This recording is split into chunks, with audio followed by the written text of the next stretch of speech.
अस्सलाम वालेकुम काश्तकार भाइयों, आज हम central cotton research institute Multan में मौजूद हैं। आज हम अपने काश्तकार भाइयों को कपास की बिजाई से मुतालिक सिफारशात से आगाह करेंगे और आज हमारे साथ तशरीफ़ रखते हैं इंचार्ज शोबा एग्रोनॉमी के डॉक्टर मोहम्मद नवीद अफजल।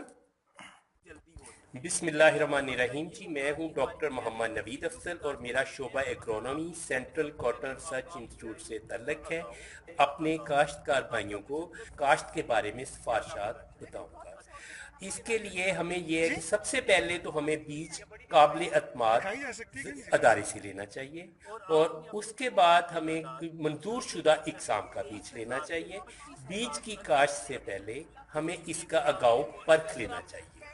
अगर तो बीज का अगाव 90% है तो हमें इसका खिलियों पर आपने काश्त करनी है तो आप 4 किलो बीज 1 एकड़ के हिसाब से इस्तेमाल होगा। और अगर आपने ड्रिल के ज़रिए काश्त करना है तो ये होगा, इसका बीज आप करेंगे 8 किलो। और अगर आप कोशिश करें कि आपके बीज का अगाव 75% से ज़्यादा हो, अगर आपके बीज का अगाव 75% है, 75% है, तो आपने 4.5 किलो से 5 किलो तक बीज खेलियों पर काश्त करने के लिए इस्तेमाल करना है। और ड्रिल के लिए आपने 8 से 9 किलो बीज इस्तेमाल करेंगे आप। और इसके अलावा आपने सबसे बेहतर तो ये है कि आप इसको बीज को बुर अतार लें। बुर अतारने का बुर कैसे आपने अतारना है, ये आपने 1 लीटर सल्फ्यूरिक गंधक का तेजाब, ये आपका होगा 10 किलो बीज के लिए, और 4 किलो लीटर होगा आपके 40 किलो बीज के लिए बुर अतारने के लिए। और बुर अतारने का फ़ायदा ये है कि वो बीज एक तो हो जा बीमारियों से पाक हो जाएगा, साफ हो जाएगा, और उसके अलावा आप ये करेंगे कि वो अगर आपने ड्रिल करना है तो उसको गिरने में आसानी होगी, कोई मसला नहीं होगा। और दूसरा, अगर आप इसको खेलियों पर भी लगाएंगे तो उसका ये है कि इसको नमी ज़्यादा जज़ब करेगा और इसका जल्द अगाव होगा।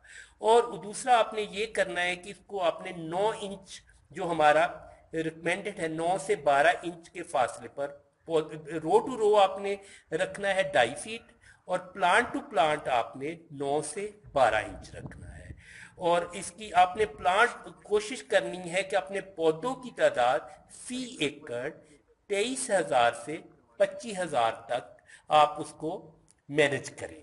आपने अगर अपने पौधों की तादाद पूरी कर ली 23,000 से 25,000, तो आप अपनी बहुत अच्छी पैदावार कपास की ले सकते हैं। और ये आपने इसके अलावा आपने जब बिजाई आपकी हो गई, उसके अलावा आपने अगर गैप फिलिंग कोई रह जाए तो गैप फिलिंग आपने 6 से 7 दिन के अंदर अंदर आपने गैप फिलिंग कर लेनी है। अगर आप लेट करेंगे तो वो पौधे आपके उससे नहीं मिल सकेंगे, जो पहले पौधों से नहीं मिल सकेंगे। और दूसरा आपने ये करना है कि चदराई आपने 25 दिन के अंदर अंदर कर देनी है।